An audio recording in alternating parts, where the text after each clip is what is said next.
ഹരേ കൃഷ്ണ. എല്ലാവർക്കും മാധവത്തിലേക്ക് സ്വാഗതം. നമ്മൾ പറഞ്ഞു ഷഷ്ടിയാണ്, മാർച്ച് 5-ാം തീയതി ബുധനാഴ്ച. അന്ന് മറ്റൊരു വിശേഷം കൂടിയുണ്ട്. വേലായുധ സ്വാമിക്ക് ഏറ്റവും പ്രിയപ്പെട്ട നക്ഷത്രമാണ് കാർത്തിക നക്ഷത്രം. കാർത്തിക നക്ഷത്രത്തിൽ ജനിച്ച എല്ലാവരും തന്നെ അങ്ങനെ ജനിച്ച ആളുകൾക്ക്, അതായത് കാർത്തിക നക്ഷത്രത്തിൽ ജനിച്ച ആളുകൾക്ക് വേലായുധ സ്വാമി അല്ലാതെ മറ്റ് എത്ര പ്രിയപ്പെട്ട ദേവതകൾ ഉണ്ടായാലും അത്രയും തന്നെ പ്രാധാന്യത്തോടു കൂടി വേലായുധ സ്വാമിയെ നിർബന്ധമായും ഭജിക്കണം. അത് അവരുടെ ജീവിതത്തിൽ അങ്ങേയറ്റം ഐശ്വര്യം പ്രദാനം ചെയ്യും. ഇനി അന്നത്തെ ദിവസം നക്ഷത്രം കാർത്തിക ആയതുകൊണ്ട് തന്നെ എല്ലാ മാസവും കാർത്തിക നക്ഷത്ര ദിവസത്തിൽ ദീപം തെളിയിച്ച് പ്രാർത്ഥിക്കുന്നത് വളരെ വളരെ വിശേഷമാണ്. നമ്മൾ പറയും സാധാരണ കാർത്തിക നക്ഷത്രം ദേവിമാർക്ക് പ്രിയപ്പെട്ടതാണ്, കാർത്യായനി ദേവിക്ക് പ്രിയപ്പെട്ടതാണ് എന്ന് പറയും. പക്ഷേ നിങ്ങൾ ശ്രദ്ധിച്ചു നോക്കിക്കൊള്ളുക, നമ്മൾ തൃക്കാർത്തിക ആഘോഷിക്കുമ്പം എല്ലാ ക്ഷേത്രങ്ങളിലും തൃക്കാർത്തിക വിളക്ക് തെളിയിക്കാറുണ്ട്. അത് ഭഗവാൻ ശ്രീകൃഷ്ണന് ഏറ്റവും പ്രിയപ്പെട്ട നക്ഷത്രമാണ്, മഹാദേവൻ ഏറ്റവും പ്രിയപ്പെട്ട നക്ഷത്രമാണ്, വേലായുധ സ്വാമിക്ക് ഏറ്റവും പ്രിയപ്പെട്ട നക്ഷത്രമാണ് എന്ന് വേണ്ട, എല്ലാവർക്കും തന്നെ ഏറ്റവും പ്രിയപ്പെട്ടതാണ് കാർത്തിക നക്ഷത്രം. അതുകൊണ്ട് തന്നെ എല്ലാ മാസത്തിലെയും, അതായത് ഓരോ മലയാള മാസത്തിലും വരുന്ന കാർത്തിക നക്ഷത്രം, ആ കാർത്തിക നക്ഷത്രത്തിൽ ദീപം തെളിയിച്ച് പ്രാർത്ഥിക്കുന്നത് വളരെ വളരെ വിശേഷമാണ്. ഇത്തവണ ഷഷ്ടിയും കാർത്തികയും കൂടി ഒന്നിച്ചു വന്നിരിക്കുകയാണ് മാർച്ച് 5-ാം തീയതി. അതുകൊണ്ട് തന്നെ ഒരുപാട് വിശേഷമാണ് ഈ കുംഭമാസത്തിലെ ഈ ഷഷ്ടി. അതുകൊണ്ട് അന്നേ ദിവസം സാധിക്കുമെങ്കിൽ 6 മൺചിരാതുകൾ കൂടെ തെളിയിച്ച് പ്രാർത്ഥിക്കുന്നത് നമ്മുടെ ഈ ഷഷ്ടിവ്രതത്തിനെ, ആ ദിവസത്തിനെ കൂടുതൽ പ്രകാശമാനമാക്കുകയും നമ്മുടെ ജീവിതം തന്നെ കൂടുതൽ ഐശ്വര്യ സമൃദ്ധമായി മാറുകയും ചെയ്യും. അപ്പോൾ കാർത്തികയും ഷഷ്ടിയും കൂടി വന്നിരിക്കുന്ന ഈ പുണ്യ ദിവസം തീർച്ചയായിട്ടും നിങ്ങളെല്ലാവരും പ്രയോജനപ്പെടുത്തുക. അതുപോലെ ഞാൻ എപ്പോഴും പറയും, മുരുകായ നമ, ഓം ശരവണ ഭവായ നമ എന്നൊക്കെ നിങ്ങൾ നിരന്തരം ജപിച്ചു കൊള്ളുക എന്ന് പറയും. ഇനി ഞാൻ നിങ്ങൾക്ക് മറ്റൊരു നാമം പറഞ്ഞു തരാം അന്നേ ദിവസം ജപിക്കാനുള്ളത്. ഓം വജത് ഭുവേ നമ. ഇത് വളരെ വിശേഷമാണ്. പക്ഷേ ഈ നാമം നിങ്ങൾ പീരീഡ്സ് ഉള്ളപ്പോഴോ അതല്ലെങ്കിൽ പുലയും ബാലായ്മയും ഉള്ളപ്പോഴോ ജപിക്കരുത്. ഓം വജത് ഭുവേ നമ. മുരുകായ നമ എന്ന് നമുക്ക് ഏത് സമയത്തും ജപിക്കാം, അതിൽ യാതൊരു ദോഷവുമില്ല. പീരീഡ്സ് ആയിരിക്കുമ്പോഴും പുലയും ബാലായ്മയും ഉള്ളപ്പോഴും ഒക്കെ മുരുകാ മുരുക എന്ന് നിങ്ങൾക്ക് പറഞ്ഞുകൊണ്ടേയിരിക്കാം. പക്ഷേ ഇതൊരു മൂലമന്ത്രമാണ്. ഓം വജത് ഭുവേ നമ. ഇത് ശുദ്ധിയുള്ള സമയങ്ങളിൽ മാത്രമേ ജപിക്കാവൂ. ഇത് അടുപ്പിച്ച് ജപിച്ചുകൊണ്ടിരുന്നു കഴിഞ്ഞാൽ നമുക്ക് എന്തെങ്കിലും ഒരു കാര്യം, നമുക്ക് ഒരു ആഗ്രഹ പൂർത്തീകരണത്തിന് ഏറ്റവും ഉത്തമമായ നാമമാണ് ഇതെന്നാണ് പറയുന്നത്.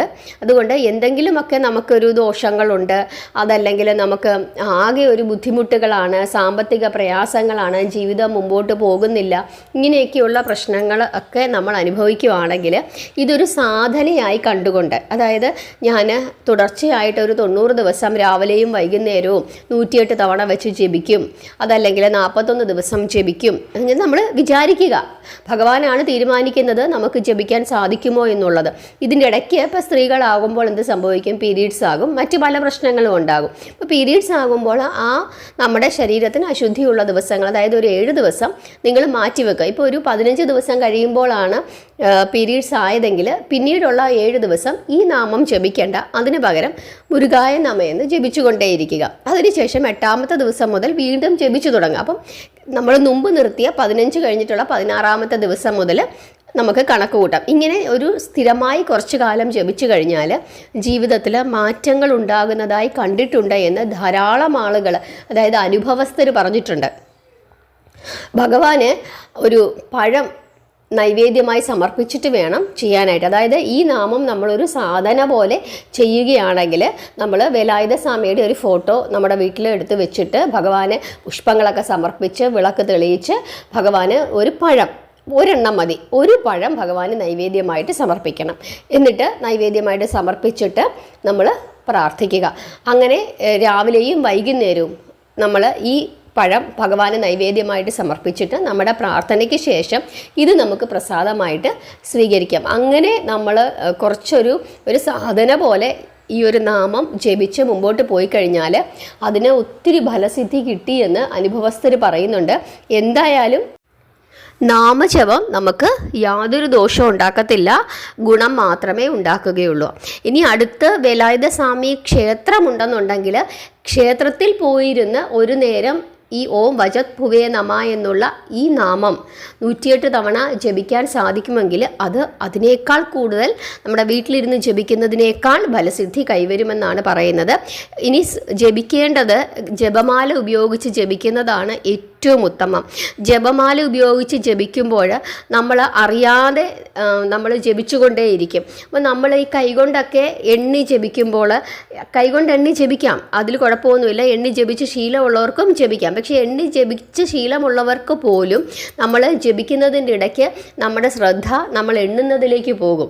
അപ്പോൾ അതുകൊണ്ട് പൂർണ്ണമായ ഒരു ശ്രദ്ധ ജപത്തിന് കിട്ടാനുള്ള സാധ്യത വളരെ കുറവാണ്. അതുകൊണ്ട് ഒരു ജപമാല ഉപയോഗിച്ച് തന്നെ ജപിച്ച് ശീലിക്കണം. അത് നിർബന്ധമായും അങ്ങനെ ശീലിക്കുക തന്നെ വേണം, പ്രത്യേകിച്ച് നമ്മളെ നാമം ജപിക്കുന്ന ആളുകൾ. അപ്പോൾ ഒരു ജപമാല മേടിച്ചാൽ മതി. അതല്ലെന്നുണ്ടെങ്കിൽ നിങ്ങൾ കടയിൽ നിന്ന് ഇപ്പോൾ ജപമാല കിട്ടുന്നില്ല, നല്ല ജപമാല നോക്കിയിട്ട് കിട്ടിയില്ല എന്നുണ്ടെങ്കിൽ നിങ്ങൾ കടയിൽ പോയിട്ട് കുറച്ച് 1-2 പഴയ അധികം വിലയില്ലാത്ത മാലകൾ, കുട്ടികൾക്ക് 10 രൂപയ്ക്കൊക്കെ മാല കിട്ടുമല്ലോ, അങ്ങനെ മാല മേടിച്ചിട്ട് ഒരു 108 മുത്തുകൾ ചേർത്തിട്ട് നിങ്ങൾ തന്നെ ഒരു മാല കോർത്തുണ്ടാക്കുക. എന്നിട്ട് അത് നിങ്ങൾ ജപിച്ച് ശീലിക്കുക. അതിൽ ഒരെണ്ണം എന്ത് ചെയ്യണം, ഒരു വലിയ മുത്തായിട്ട് എടുക്കണം. ബാക്കിയെല്ലാം ഒരേ അളവുള്ള മുത്തുകളും. അപ്പോൾ ഈ വലിയ മുത്ത് നടുഭാഗത്ത് കോർത്തിട്ട് ചുറ്റുപാടും കൊച്ചു മുത്തുകൾ കോർക്കുക. അപ്പോൾ ആ നടുഭാഗത്ത് ആ മുത്തിൻ്റെ അവിടെ വരുമ്പോൾ നമ്മുടെ കൈ ഇങ്ങനെ ഓടി ഓടി ഓടി ആ വലിയ മുത്തിൻ്റെ അവിടെ വരുമ്പോൾ നിങ്ങൾക്ക് മനസ്സിലാകും ഒരു റൗണ്ട് പൂർത്തിയായി എന്നുള്ളത്. അങ്ങനെ വേണം. അതല്ല നമ്മൾ എല്ലാം ഒരേപോലത്തെ മുത്തുകൾ ഇങ്ങനെ കോർത്ത് കഴിഞ്ഞാൽ നമുക്ക് ചിലപ്പം പെട്ടെന്ന് ഇപ്പോൾ കെട്ടാണെങ്കിൽ പോലും, ഇപ്പോൾ കൊച്ചു കെട്ടാണെങ്കിൽ നമ്മൾ അറിയില്ല, നമ്മൾ കണ്ണടച്ച് ജപിച്ചുകൊണ്ടിരിക്കും. അപ്പോൾ ഒരു വലിയ മുത്ത് ആ മാലയിൽ ഇങ്ങനെ കോർക്കുകയാണെങ്കിൽ അവിടെ മുതൽ നമുക്ക് ഒരു റൗണ്ട് എണ്ണി വരുമ്പം 108 എണ്ണം ആ രീതിയിൽ കോർത്ത് നിങ്ങൾ മാല ഉണ്ടാക്കി അങ്ങനെ ജപിച്ച് ശീലിക്കണം. ജപമാല ഉള്ള ആളുകൾ ജപമാലയിൽ തന്നെ ജപിച്ച് ശീലിക്കുക. ചിലർ ചോദിക്കാനുള്ള സാധ്യതയുണ്ട്, ഇപ്പം നാരായണ നാമം ജപിക്കുന്ന ജപമാലയിൽ മറ്റു ദേവതകളെ ജപിക്കാനായിട്ട്, മറ്റു ദേവതകളുടെ നാമം ജപിക്കാനായിട്ട് സാധിക്കുമോ എന്നുള്ളത്. നിങ്ങൾ അങ്ങനെ ഇപ്പോൾ തുളസിമാലയൊക്കെ ആണെങ്കിൽ നമ്മൾ സാധാരണയായിട്ട് നാരായണ നാമം ജപിക്കാനായിട്ടാണ് നമ്മൾ ഉപയോഗിക്കുന്നത്. അതല്ലാതെ സാധാരണ ഒരു ജപമാലയാണെന്നുണ്ടെങ്കിൽ ആ ജപമാലയിൽ നിങ്ങൾക്ക് ഏത് ദേവതകളുടെ നാമം വേണമെങ്കിലും ജപിക്കാം. കാരണം അത് നമ്മൾ ഒരു ജനറലായിട്ട് ജപിക്കാനായിട്ട് വെച്ചിരിക്കുന്ന ഒരു മാലയാണ്. അപ്പോൾ അങ്ങനെയാണ് നിങ്ങൾ ആ മാല വെച്ചിരിക്കുന്നതെങ്കിൽ അതിൽ ദോഷമില്ല. തുളസി മാലയാണെങ്കിൽ പോലും ജനറലായി ജപിക്കാനായിട്ടാണ് നിങ്ങൾ ഈ മാല, നിങ്ങളുടെ മനസ്സിൽ അങ്ങനെയാണ് നിങ്ങൾ ഉദ്ദേശിച്ചിരിക്കുന്നതെങ്കിൽ അതിൽ ദോഷമില്ല. അതല്ലാതെ ഇത് ഞാൻ നാരായണ നാമം ജപിക്കാൻ വേണ്ടി മാത്രം ഉദ്ദേശിച്ചിട്ട് മേടിച്ചതാണ് അങ്ങനെ ചിന്തിക്കുകയാണെങ്കിൽ അതിൽ ആ മാല മാത്രം, ആ നാമം മാത്രം ജപിക്കുക. അതാണ് ഇതിനകത്ത് പ്രധാനമായിട്ടും ശ്രദ്ധിക്കാനുള്ളത്. അതല്ലാതെ മറ്റു ദോഷങ്ങളൊന്നുമില്ല. മനുഷ്യരാണ് ഈ ഭേദങ്ങളൊക്കെ ഉണ്ടാക്കുന്നത്. ഈശ്വരന്മാർക്ക് തമ്മിൽ യാതൊരു ഭേദവുമില്ല. അവരാരും തമ്മിൽ ശത്രുക്കളൊന്നുമില്ല. അവരെല്ലാവരും പരസ്പര സ്നേഹത്തിലും വിശ്വാസത്തിലും ഒക്കെ തന്നെയാണ് കഴിഞ്ഞുകൂടുന്നത്. അത് നമുക്ക് കഥകളൊക്കെ പഠിക്കുമ്പോൾ നമുക്ക് മനസ്സിലാവും. കാരണം നമ്മൾ ഭാഗവതം പഠിച്ച സമയത്ത് നമ്മൾ പഠിച്ചതല്ലേ, അതായത് ഭഗവാൻ ശ്രീകൃഷ്ണന് പുത്രനുണ്ടാകാൻ പോകുന്നു. അപ്പോൾ ആരാണ് പുത്രനായി ജനിക്കുന്നത്? കാമദേവനാണ്. അപ്പം കാമവൈരിയാണ് ആരെന്ന് പറയുന്നത്? മഹാദേവൻ. അപ്പോൾ ഭഗവാൻ ശ്രീകൃഷ്ണൻ മഹാദേവനെ കാണാൻ പോകുന്നു. ആ കഥയൊക്കെ നമ്മൾ പഠിച്ചിട്ടുണ്ടല്ലേ. മഹാദേവനെ കണ്ട് അനുഗ്രഹം മേടിച്ചതിന് ശേഷമാണ് ഭഗവാന് ഒരു പുത്രൻ ഉണ്ടാകുന്നത്. അതുപോലെ ഭഗവാൻ ശ്രീരാമൻ ലങ്കയിലേക്ക് പോകുന്നതിന് മുമ്പ് ശിവപൂജ രാമേശ്വരത്ത് വെച്ച് ചെയ്തു എന്നും ഒക്കെ നമ്മൾ പഠിക്കുന്നുണ്ട്. അപ്പം മനുഷ്യരാണ് ഈ ഭേദങ്ങളൊക്കെ ചെയ്യുന്നത്, ഉണ്ടാക്കുന്നത്. അതല്ലാതെ ദൈവങ്ങൾക്കൊന്നും യാതൊരു പിണക്കവുമില്ല. അവരൊക്കെ പരസ്പരം ഇവരെല്ലാവരും കൂടെ ചേർന്നാലേ ഈ ലോകം നിലനിൽക്കുകയുള്ളൂ എന്ന പൂർണ്ണ ബോധ്യത്തോടു കൂടിയാണ് ഈശ്വരന്മാരുടെ അവതാരങ്ങളെല്ലാം തന്നെ. അപ്പോൾ അതുകൊണ്ട് നിങ്ങൾ അങ്ങനെയുള്ള ഭയമൊന്നും വെക്കണ്ട. നമ്മൾ ഭക്തിയോടുകൂടി, അതായത് ശുദ്ധ മനസ്സോടുകൂടി ഭഗവാനെ പ്രാർത്ഥിക്കുന്നുണ്ടോ, അതാണ് ഏറ്റവും പ്രധാനമായും നമ്മൾ ചിന്തിക്കേണ്ടുന്നത്. കാരണം നമ്മൾ ഹിന്ദുമത വിശ്വാസികൾ ബഹുദൈവ വിശ്വാസികളാണ്. നമ്മൾ കല്ലിനെയും പൂക്കളെയും കാറ്റിനെയും മരത്തിനെയും പുഴകളെയും വെള്ളത്തിനെയും ഒക്കെ തന്നെ ഈശ്വരനായി കണക്കാക്കിക്കൊണ്ട്, ഈശ്വരൻ്റെ അവതാരങ്ങളായി കണക്കാക്കിക്കൊണ്ട്, എന്തിനു പറയുന്നു, മനുഷ്യരെ പോലും ഈശ്വരൻ്റെ അവതാരങ്ങളായി കണക്കാക്കിക്കൊണ്ടാണ് നമ്മൾ ഈ ഭൂമിയിൽ ജീവിക്കുന്നത്. കാരണം ഉത്തരേന്ത്യയിലൊക്കെ ചെന്ന് കഴിഞ്ഞാൽ കൊച്ചു കുഞ്ഞുങ്ങളെ പൂജിക്കുന്ന ചടങ്ങുകൾ വരെയുണ്ട്. അതായത് ബാലികമാരെ, കുഞ്ഞുങ്ങളെ. അപ്പം അത്രത്തോളം തന്നെ എല്ലാവരെയും ദൈവത്തിന് തുല്യമായി കണക്കാക്കിക്കൊണ്ട് ജീവിക്കുന്ന ഒരു പുണ്യമായ സംസ്കാരമാണ് നമ്മുടെ സംസ്കാരം. ഒന്നും വേറെയായിട്ട് നമ്മൾ കണക്കാക്കുന്നില്ല. എന്തിനാണ് നമ്മൾ കാറ്റിനെയും പുഴകളെയും ഒക്കെ ദൈവമായി കണക്കാക്കുന്നത്? അങ്ങനെ നമ്മൾ ദൈവമായി കണക്കാക്കുന്നത് കൊണ്ടാണ് ഗംഗാമാതാവിനെയും യമുനാ മാതാവിനെയും സരസ്വതീ ദേവിയെയും ഒക്കെ തന്നെ നമ്മൾ പുണ്യനദികളായി കണക്കാക്കുകയും ആ നദികളെ ശുദ്ധീകരിക്കണം, ആ നദികളിൽ മാലിന്യം ഒഴുക്കരുത് എന്നൊരു ചിന്ത നമ്മുടെ ഉള്ളിലൊക്കെ വരുന്നത് ഇതൊക്കെ പുണ്യനദികളാണ് എന്ന് നമ്മൾ ചിന്തിക്കുന്നത് കൊണ്ടാണ്. അതല്ലാതെ ഇതൊരു സാധാരണ നദിയാണ്, കുറച്ച് വെള്ളമാണ്, അതിന് കുഴപ്പമൊന്നുമില്ല, അങ്ങനെ ചിന്തിച്ചു കഴിഞ്ഞാൽ നമ്മൾ ഇതിനെയൊന്നും സംരക്ഷിക്കുകയില്ല.